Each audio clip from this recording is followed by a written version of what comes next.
आराम से मिक्स हो जाएगी आराम से लग जाएगी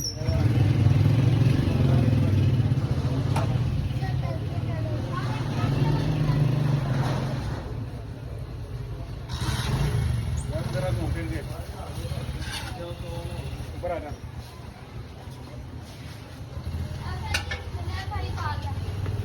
तय करो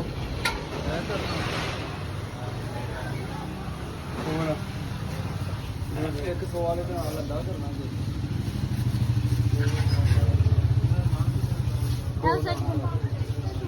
सो के तने करने अंडा तुम्हें सो नहीं अंडा लेगा